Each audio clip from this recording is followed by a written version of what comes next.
I work the night shift at a small town hospital, specifically at the front desk in the ER. My job is to check in patients and direct them where they need to go. While we deal with all sorts of situations, most nights are slow, filled with small talk and paperwork. That night started out quiet. A few patients came in and out, but nothing major happened. My co-worker, Sarah, and I were chatting to pass the time. Around 2 a.m., Sarah went on her break to grab something from the cafeteria, leaving me alone at the front desk. Not even a minute after she left, a man walked in. He wore a black hoodie and dark jeans. His hair was messy, like he hadn't showered in days. Something about him immediately felt off. He walked up to the desk slowly, his eyes darting around the room. "I'm looking for Emily Carter," he mumbled. I didn't recognize the name, but I checked the records just in case. No one by that name had been admitted. When I told him that, he hesitated for a moment, then nodded awkwardly and walked out. I glanced at the security guard standing near the door, and we exchanged looks, both of us silently agreeing that the guy was strange. Sarah returned from her break, and the rest of the shift was uneventful. At 4 a.m., I clocked out, said goodbye to my co-workers, and headed to the parking lot. Since this was a small hospital, staff had to park in the back to leave space for patients near the entrance. As I walked to my car, I suddenly thought about the man from earlier. I wasn't sure why, but I felt uneasy again. Maybe it was just the eerie silence of the empty parking lot at night. I picked up my pace, got in my car, and locked the doors.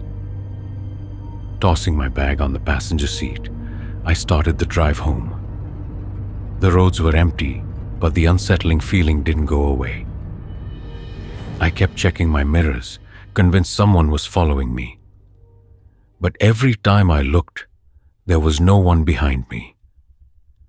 After 20 minutes, I finally pulled into my driveway and parked.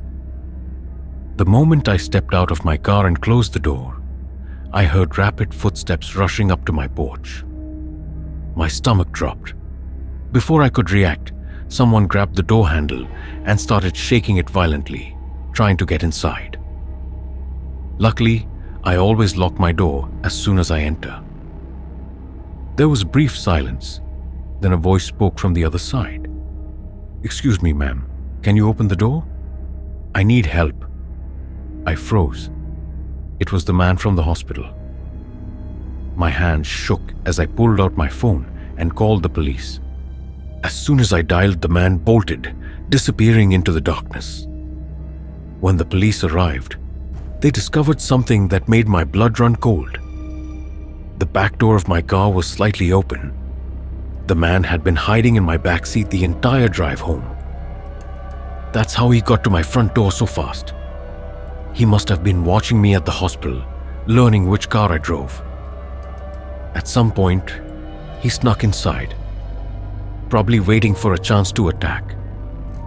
The scariest part? If I had parked in my garage like I usually did, he would have had direct access to my house. Parking in the driveway that night may have saved my life. A few days later, the police used hospital security footage to track him down. He turned out to be a complete stranger, someone I had never met before. He never explained why he was following me. He just kept saying he wanted to talk. Even though he was caught, I never found out what he really wanted. And honestly, I don't want to know.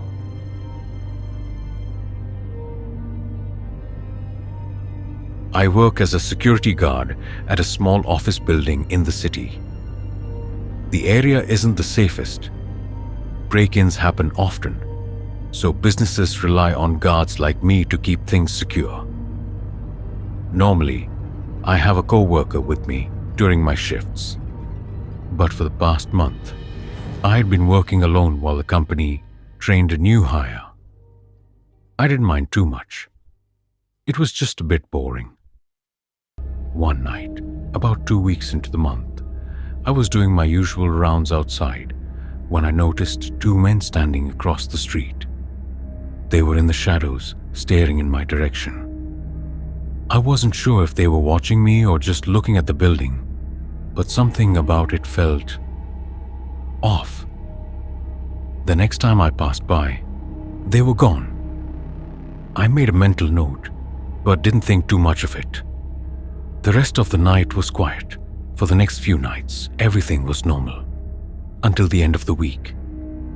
I went outside for my usual patrol, and there they were again, standing in the same dark spot. This time, I decided to stay outside a little longer. Maybe if they saw me watching them, they would leave.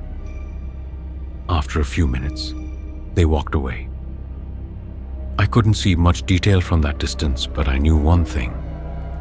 They weren't just random people passing by. At around 1 a.m., I headed to the break room for my lunch. I sat at the table, scrolling through my phone while eating. That's when I heard a strange noise. I paused, listening. It wasn't a normal sound, definitely not something I'd heard before in the building. I got up and stood in the doorway, waiting to hear it again. Nothing. After finishing my food, I went back to the security office and checked the cameras. No alerts, no motion detectors going off. Everything looked fine.